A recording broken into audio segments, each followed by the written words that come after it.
ইঁদুর ধরতে এসে কুকুরের কামড়ে আহত চিল, দুই যুবকের প্রচেষ্টায় প্রাণ বাঁচল। আহত চিলকে উদ্ধার করে চুঁচুড়া রাজ্য প্রাণী স্বাস্থ্য কেন্দ্রে নিয়ে যায় দুই যুবক, অর্ঘ্য দে ও অঞ্জন ঘোষ।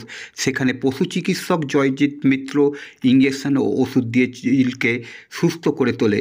অর্ঘ্য ও অঞ্জনরা বলে, আমরা পেয়ারা বাগান মাঠে বসেছিলাম, সেখানে মাঝে মধ্যেই পুকুরের পাশে চিল এসে বসে ইঁদুর খাবার জন্য। আজ একটি চিলকে কুকুর আহত করে, ডানার আঘাত লাগে, আহত হয়ে ওড়ার ক্ষমতা ছিল না। আমরা তুলে নিয়ে পশু হাসপাতালে চিকিৎসা করাই। এরপর কিছুক্ষণ পর সুস্থ হয়। বন দপ্তরের সঙ্গে কথা বলে, পুরোপুরি সুস্থ হলে তাকে উড়িয়ে দেওয়া হবে। চিকিৎসক মিত্র বলেন, যখন হাসপাতালে নিয়ে আসে খুবই খারাপ অবস্থা ছিল। চিকিৎসক দুটি ইঞ্জেকশন করে, তারপর ওর ডানার আঘাত লাগে, কিছুক্ষণ পর সুস্থ হয়ে ওঠে, উড়ে গিয়ে একটি ঘরে বসে। কিছুক্ষণ পর আবার একটি ইঞ্জেকশন দেওয়া হয়। মোট 3 দিন পর সে সুস্থ হয়ে উঠবে বলেই জানান চিকিৎসক ডাক্তার অঞ্জন মিত্র।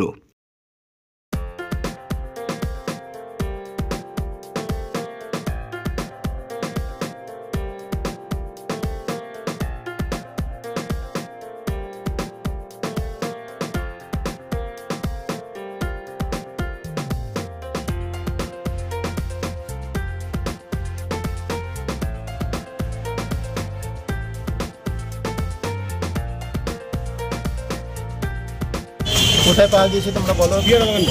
পেয়ারা বাগান মাঠে পড়েছিল। ওরা চিকিৎসার জন্য এখানে চুঁচুড়া পশু হাসপাতালে নিয়ে আসে। এর চিকিৎসা করে এর মোটামুটি সুস্থ হয়ে গিয়েছে। যখন এনেছিল তখন মরার মতো পড়েছিল। তা আমি একটা ইঞ্জেকশন করলাম, ডেক্সামেথাসোন। ইঞ্জেকশন করার 15 মিনিট পরে উড়ে পার্শ্ববর্তী আমাদের ওই ঘরটাতে চলে গিয়েছিল। এখন আবার মিথাইল কোবালামিন ইঞ্জেকশন করা হলো। আশা করি সুস্থ হয়ে যাবে এবং ওকে তখন জঙ্গলে ছেড়ে দেওয়া হবে। আচ্ছা, এটা মানে কীরকম বয়স, কীরকম? এটা মনে হচ্ছে আনুমানিক 5 বছর তো হবেই। মানে এরা তো পুরোই ওড়ে, আকাশেই তো ওড়ে। কোনো আঘাত পেয়ে নিশ্চয়ই পড়ে গেছে নিচে। আচ্ছা আচ্ছা, সেই জন্য ওরা রাজ্য প্রাণী স্বাস্থ্য কেন্দ্র চুঁচুড়ায় নিয়ে এসেছিল।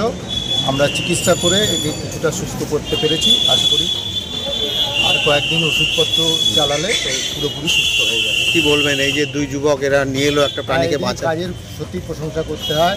এরা নিজেদের সময় ব্যবহার করে এখানে নিয়ে এসছে এবং 1 ঘন্টা হয়ে গেছে ওরা এখানে এসছে, এখনও রয়েছে। আমি ওদের থাকতে বলেছি যে সুস্থ করতে গেলে একটু সময় দিতে হবে। তো ইতিমধ্যে অনেকটাই সুস্থ হয়েছে। এদের এই কাজের জন্য আমি ওদের ধন্যবাদ জানাই। ডাক্তার, আপনার নামটা একটু বলুন। আমি ডাক্তার জয়জিৎ মিত্র, প্রাণী চিকিৎসক, রাজ্য প্রাণী স্বাস্থ্য কেন্দ্র চুঁচুড়া। মাঠে আড্ডা মারি, তখন মোটামুটি ওখানে উপরে ওড়ে, ঠিক আছে, মোটামুটি দেখা যায়। ইভেন এই থাকে নাকি জানি না, সেখানেই হয়তো ওই জায়গাটায় পুকুর পাড়ে অনেক ইঁদুর থাকে। তো কিছু একটা খেতে এসেছিল, এসে মাঠে অনেক কুকুর, ওখানে কেউ তো আঘাত করেছে, লেগেছে আর উঠতে পারে। আচ্ছা, উঠতে পারেনি দেখে প্রথমে তো আমরা ভাবছিলাম যে ফুলপুকুরে বন দপ্তরে ওখানে দিয়ে আসি। তারপরে আমরা দুজন ঠিক করলাম না, একবার ডাক্তারখানায় নিয়ে আসি, হসপিটাল তো আছেই আমাদের এখানে। তো ওইখানে এসে ইনিশিয়াল ট্রিটমেন্ট করে তারপরে ওদের ওখানে কোঅর্ডিনেট করে যা করানো যেতে পারে। আসার পরে ডাক্তারবাবু একটা ড্রপ লিখে দিল, সেটা নিয়ে এলাম সামনের দোকান থেকে। 4 ফোঁটা ড্রপ দিল আর একটা ইঞ্জেকশন দিয়ে মোটামুটি। তারপরেও গাড়ির উপরে শুয়েছিল। এবার মাথায় হাত বোলাতে উঠে এবারে দৌড়াতে শুরু করে ঢুকে গেছে। আচ্ছা, মানে এগুলোকে এখন মানে সবাই ডোন্ট কেয়ার করে ছেড়ে দেয়। তো সেরকম করে বাড়িতে আমাদেরও পশু পাখি আছে, তো সেভাবে ফিরে রাখতে পারিনি, তাই নিয়ে এসেছি যাতে সুস্থ হয়ে যায়। এখন সুস্থ হলে আবার যদি ফিরে যায়, আর ডাক্তারবাবু বলছে একটা ইঞ্জেকশন দিলে ও একদম উড়ে যেতে পারে, সেটার ভরসাই বসে আছে। কি নাম তোমার? আমার নাম অর্ঘ্য দে। হ্যাঁ, অর্ঘ্য দে।